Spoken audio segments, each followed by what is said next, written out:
IE Business School Yardımcı Profesör ve Ericsson Dijital Dönüşüm Yöneticisi Casimiro Juanes davet ediyorum. Tekrar. Thank you very much. Thank you very much. I will... Okay, perfect. I was planning to have my own timer, but there's one timer here. Thank you very much. So, thank you very much for hosting us here. Thank you very much to the government, military, and other institutions present here. I come on behalf of IE. IE is a leading business school in Europe. It's based in Madrid, which is where I live. And at IE, I am responsible for teaching digital innovation, digital transformation, and also cybersecurity. Apart from that, I work at Ericsson as digital transformation driver, and I was for 3 years head of IT security for the whole organization. So I have a very strong background on IT and security, and now on this so-called digital transformation. So the topic I wanted to share with you today is about how are we facing the reality today. So probably I will not bring you answers, but I will raise questions. I will raise questions on what's the situation we have now, are we adequately preparing for it, and do our existing risk models and risk management, are they sufficient for us to handle this time? So I always like to start with where we are. 3 years ago, World Economic Forum, Professor Klaus Schwab started with this phrase. This phrase which sets the change that we are embarked on, which is the fourth industrial revolution. And it is changing the way that we live, the way that we work, and the way that we relate to each other, which is basically changing everything we do, thanks or enabled by technology. Because this is very important to understand. This digital disruption we are talking about, it's about people and society changing. It's about companies and institutions offering new ways of doing things thanks to technology. Technology is an enabler, but the big changes are happening in companies, in governments, or in society. We need to understand this picture because knowing how this affects, then we change our mindset towards this is not a technology change. This is a people. This is a company. This is a government or institutional change where technology plays a key role. So understanding this helps us to realize that we live in a very complex environment because thanks to new technologies, basically what we are doing is changing everything. And in particular, cybersecurity risks is becoming one of the major threats that we have. This report is from this year, World Economic Forum 2019, and basically, apart from natural disasters, it includes cybersecurity, risk to critical infrastructures, operations, and also personal data theft as some of the big problems we have to face. So we know, we start from the point of it's a society or a company change, but we face a significant risk because of this cybersecurity.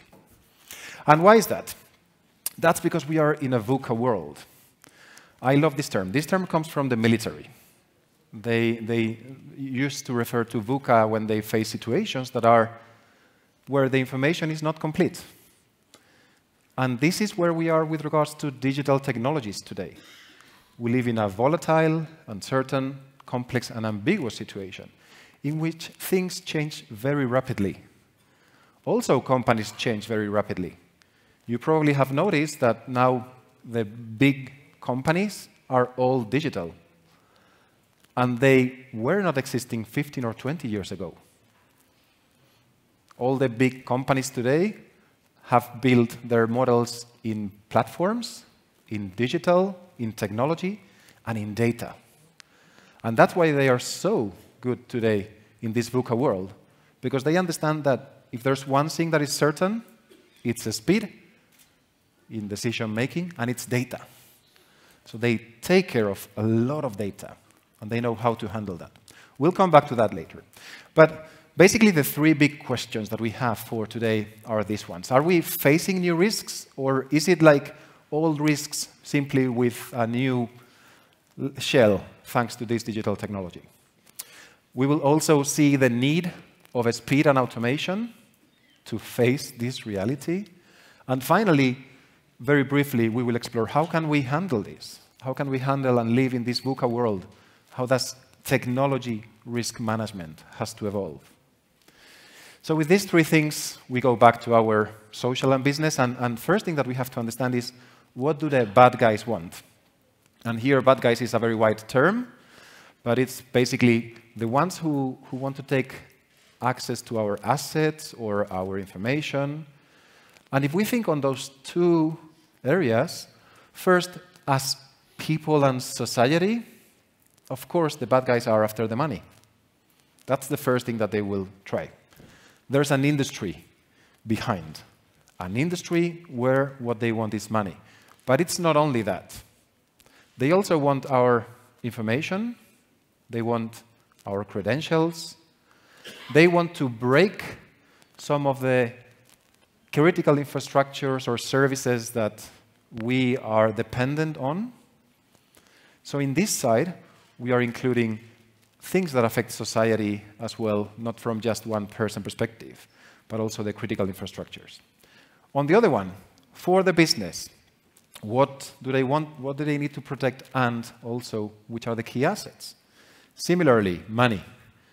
Money is what the bad guys are after at all times. But we also have some other risks with regards to data, with regards to credentials. And credentials, we will come back to that, but it's very important to understand that thanks to these credentials is where you can have access to data and money. So it's a way to. And then, of course, brand, reputation, continuity. So there are many things that we have to protect. And all these things are affected by digital change and digital disruption. We start with knowing that it's in a very complex world, the one that we live. Many years ago, the role of us, heads of IT security, was our boarded, fenced location in our organization. That was the time when perimeter was a good way to define what was in your trust model and what was out. That changed. Like 15 years ago, we started talking about cloud, mobile. The last 5 to 10 years, there has been a huge adoption of these things. So suddenly in the cloud and mobile, we start having things outside of our protected boundaries. And we start talking about cloud, mobile, virtual machines, things that are outside of our own capability to act. Still, it's in a, well, manageable number of things. The challenge comes right now. Right now, we will make an incredible leap in terms of complexity. And this leap will be thanks to Internet of Things, 5G, hyperconnectivity, because we are talking about billions and billions and billions of things connected. And this is going to be extremely difficult, not only from the number of things connected, but also from the criticality they have. So it's not only going to be massive in terms of numbers, is that what we have seen in this digital transformation is that all the critical things have to move into being connected and being automated and being acted remotely. And that's important because it is for cost, for convenience, and for operation perspective, it's the way forward. We have to understand that we shouldn't avoid this change. What we have to do it is in the right way. But this change brings lots of benefits in terms of cost, in terms of capabilities. So it's important to notice, we as security professionals, we cannot be against this change. We cannot be saying no to things. What we have to do is making sure that we put all the right security and the right controls to make it happen in a controlled way. But we are talking about move from 7 billion connected things today to 25 or 50 billion connected things in less than 5 years. It's a massive change. And in particular, for Internet of Things, the companies are realizing that it's very interesting to have things connected. They have realized their opportunities.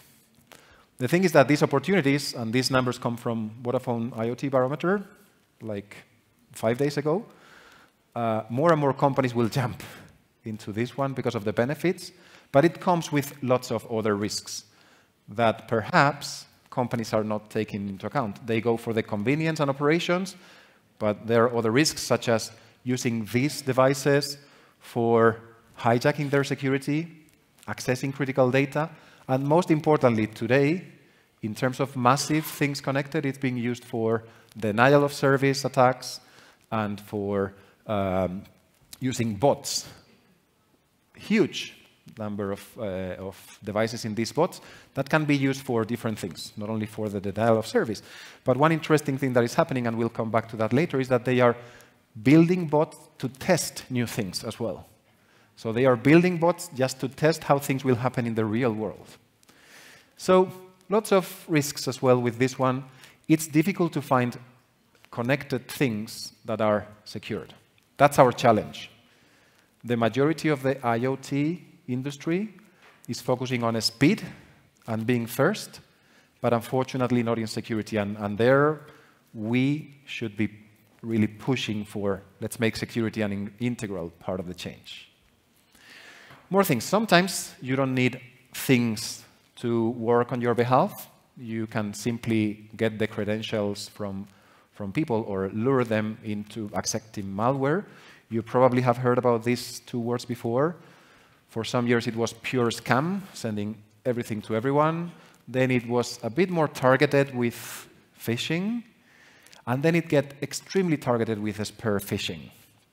Spear phishing is understanding the person that you want to do something on your behalf. Well, the challenge now is twofold. It's not only spear phishing that we are worried about. It's called whaling because they are attacking the big guys.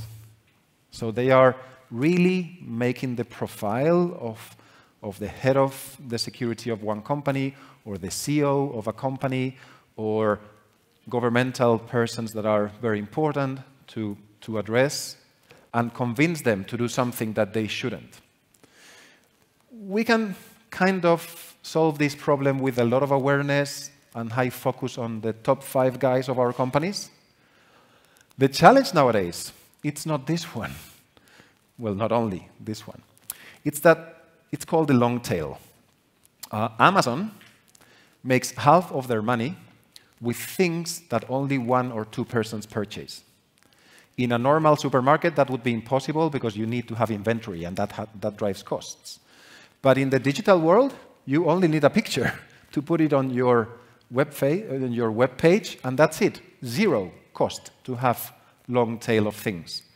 The same happens with us. Any of us can be a target. We don't need to be any of the top 5 because using the data that we leave in our digital tracks, using that data is almost 0 cost for the bad guys. So it's not only the big whales that they can address, it's anyone. So we have to be worried that now it's becoming widespread access to our information, and we are sharing so much in our social networks that we all can be targets and can get a very targeted attack. More things that are happening. We have a problem of trust. Would you say that these people are real? Probably yes. If you see this picture, you would say yes.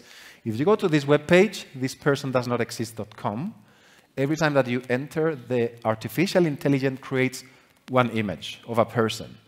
And you probably will say this person exists. We have a huge challenge now with the deep fakes as well. So it's not only that the bad guys will take our credentials or create fake news, it's that they can create our face thanks to artificial intelligence. I don't know if you noticed, but there's a video of Obama, another one of Trump, And you can take any famous person and, thanks to artificial intelligence, create a video that can make you think that they are actually saying those things. And they are not. We have to be extremely careful now with this deepfakes reality. We cannot trust now anyone, thanks to artificial intelligence. And we cannot trust neither our own infrastructure. The bad guys are getting more and more smart, and they are not only using DNS spoofing or DNS spying techniques, which basically is taking us by the wrong path to gather information in the internet, but they are now utilizing all our security procedures to embed wrong and malicious information inside of them. So we have to keep an eye on things that we were taking for granted. They were secured, and they are not secured anymore. So we have to keep a continuous check of our security. The good thing is that there are tools that we can use. The bad thing is that we have to confront every single time that they are still secure for us, and the bad guys are not using them. More things. Software. We have an issue with the software. You probably have heard about the vulnerabilities and day one attacks, about supply chain attacks. The bad guys have realized that instead of going to the ATM in a bank and break it physically to take the money out, if they go to the company that makes the ATM and they put malicious code when they build the ATM, then it's easier to take money out of the ATM without a lot of problem. That's the problem with supply chain attacks. So we have to go backwards in all the companies that are providing us software to make sure that they don't have bad code from the bad guys. So there's lots of things happening, and it seems that we cannot trust things. In reality, there are some other problems now which are probably more interesting. I already said about there's a huge move towards this massive Internet of Things in which we are automating a lot of things happening.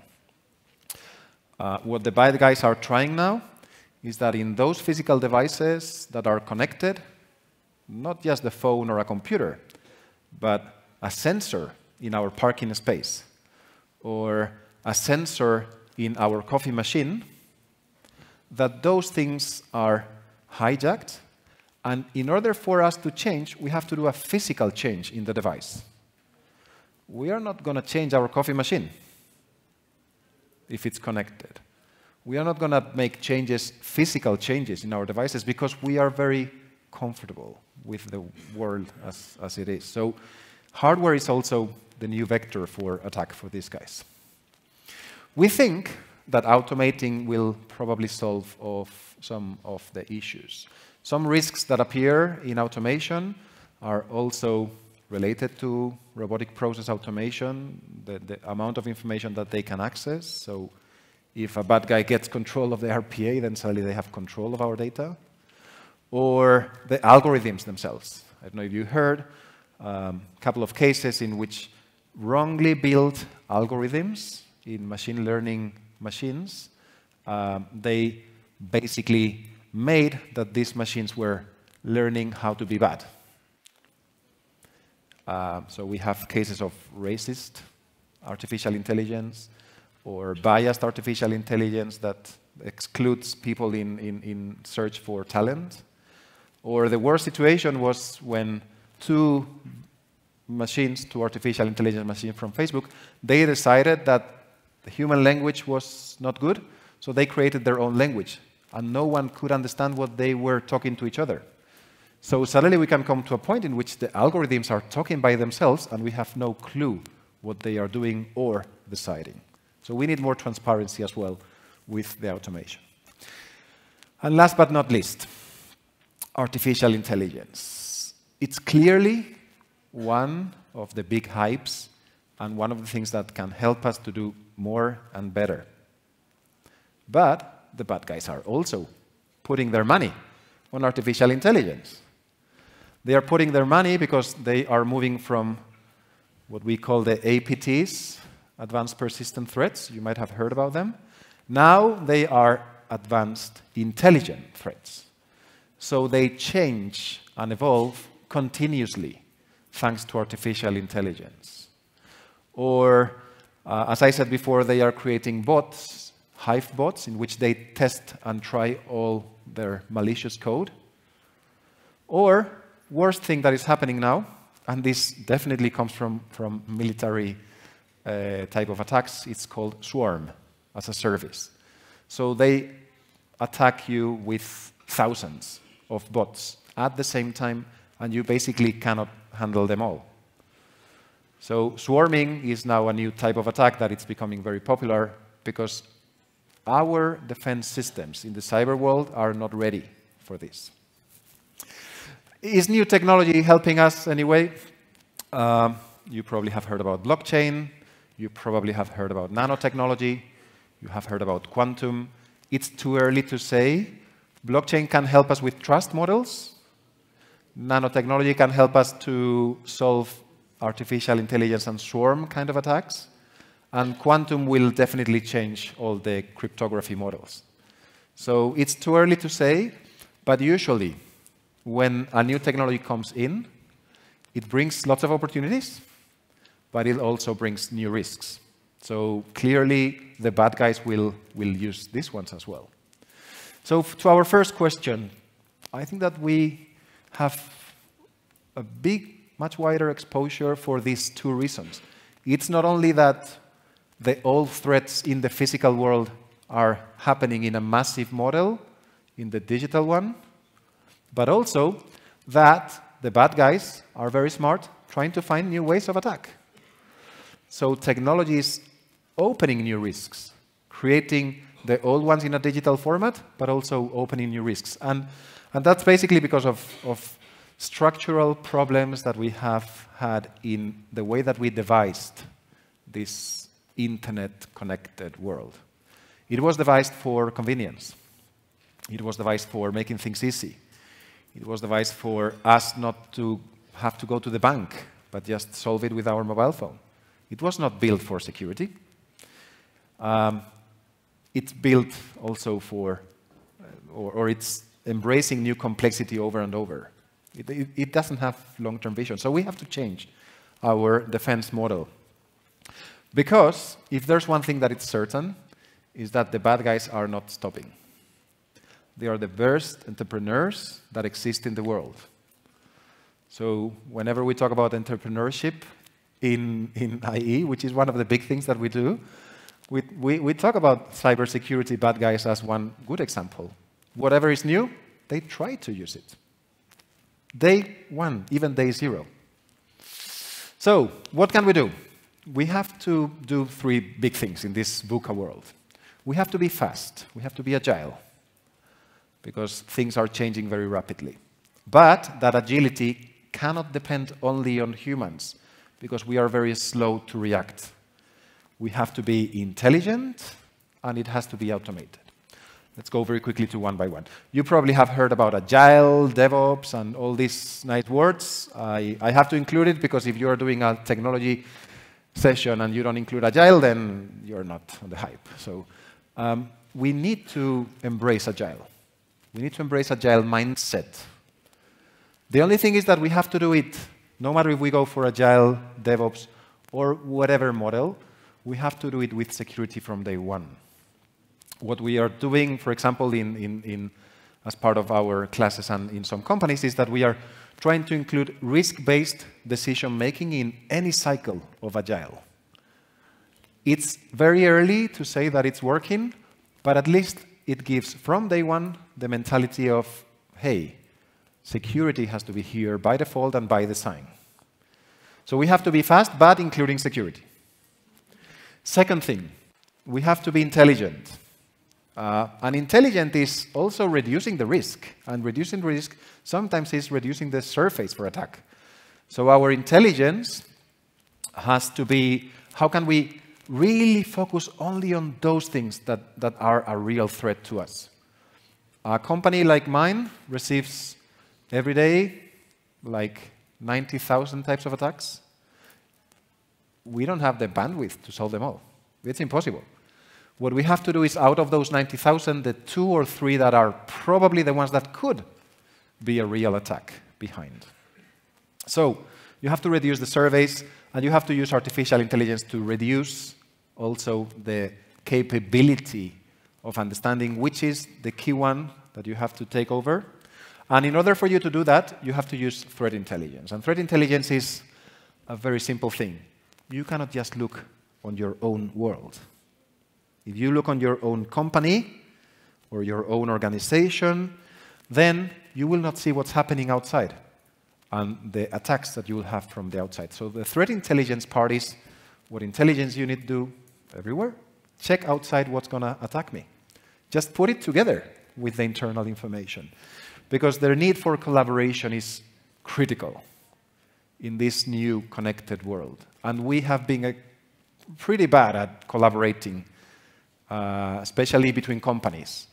Probably in other statements and governmental areas, there's a bit more collaboration, but especially between companies, we think our data is at risk and we're going to lose customers and all that, so we don't collaborate. So we need to increase collaboration. And last but not least, automation. You should put yourselves a target to solve 95% of incidents, or even 98%, without a single human pressing a key. Because that's what the bad guys are doing. They are using automation to launch so many attacks that we should be able to solve them also in an automated way. So incident resolution, minimize manual steps, be faster with the things that we know, and focus where the risk is crucial. So this brings us to a point in which the traditional risk management is not good enough. And the traditional risk management is not collaborative enough. So collaborative here means that we have to probably build a security ecosystem. Just think on any platform model that you know about today, whatever, from Amazon to Facebook or anyone in which information is key, and think how could we build a security ecosystem that we could trust. The challenge here is who and how to trust, but collaboration is crucial. But we cannot forget that the majority of the attacks today are because we didn't do the basic things. Remember the case of WannaCry and NotPetya and companies that suffered $400 million problems? Well, they didn't patch their servers and computers. So the majority of the work that we have to do, it's on the basics. Making sure that we automate the basics brings us to the point on the top that it's funny to work on. So, my last point, what's this new risk model that we have to approach in technology? We started with this question. Do we have a good approach to risk management in a digital disrupted world? I think we don't. And I think that we have to challenge ourselves in how to do it better. These are some of the things that we have to include in our risk management. First of all, it has to be adaptive. Whatever risks we see today are not going to be the risks that we will see in a month or in a year from now. So if we don't make it flexible and adaptive to change, we're going to be lost because new things are going to appear. It has to be context aware. We need to make sure that we have a good sight of what's happening outside. It has to be agile because things are happening at light speed. Digital is not waiting for us. It has to be continuous. Up until now, the majority of risk management models I've seen, it's like we do it, and then in a month we review it, and then in a month we review it. No, we are no longer in that model. Risk management has to be continuous. The same as audit and the same as operations. Continuous. It cannot stop because you have to take decisions right at the time. And that means that you have to be proactive, understand what's happening inside and outside. It has to be intelligent and automated, as we talked before. And the majority of automation and intelligence today is because it's data-based. So artificial intelligence and machine learning are useless if you don't have data. So focus first on understanding which data is key for you to make decisions, and then automate those decisions. Risk management has to be done by default. When I talked about Agile and DevOps models before, risk management has to be day one. Day one on which is the risk that we can take and which is the risk that we can accept. And there has to be a very good point of, yes, we accept this model. And usually, the worlds of operation management and risk management has been separated. What you can see on top of here, it's basically operations. Operational management is covering all those things. So why don't we put it together? Risk management alongside with operations. Why do we need to create two separate structures for something that ultimately is based on the same data and with the same speed? So put them together, because it has to be covering your whole ecosystem. In a good operations model today, you talk to your partners. You understand the risk for your partners or through your partners. The same with risk management. So put them together and try to mingle everyone that it's included in your end-to-end delivery towards customers or citizens. Because it's, I here include business-driven, but it's also governmental or citizens' well-being driven. It has to be based on what's good for the receivers and the doers. That has to be the basis of all the decision-making. So, probably lots of questions. Lots of questions of, am I doing it right? Am I covering all the risks that we covered here? The reality is that we are probably not covering all of them. But instead of putting new devices that will solve this particular problem today, what we have to change is the whole approach of understanding what's the overall picture of risk management, how can we make it simpler to address, and how can we make sure that we cover the realities that we face. I include here my definition of digital transformation, which is what we are facing. In my definition, the first time that I did it, it didn't include the last one. And it's a failure from my side when I talk to my students if I don't have risk management from day one. That's why in whatever change, digital change that you plan to do in your companies or institutions, please, risk management, technology risk management, from a strategical, operational, and financial perspective. Make sure that you include it and that you realize that evolution helps to understand who survives. The one who survives is the one who adapts best. If you go to evolution theories, Red Queen hypothesis is a very interesting one, because basically it says, hey, if the rest are running, I have to run to keep pace. If I want to be not eaten by the lion, I have to run more than the others. So continuously adaptation is your key for success in the future. So that was it from my side. Thank you very much. And if you have any question, I'm here to solve it. So.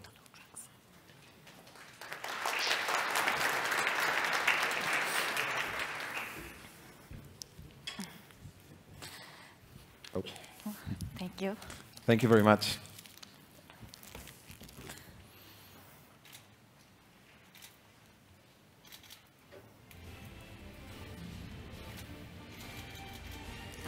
Thank you. Sayın Casimiro, Juanes Calvo'ya teşekkür ediyoruz.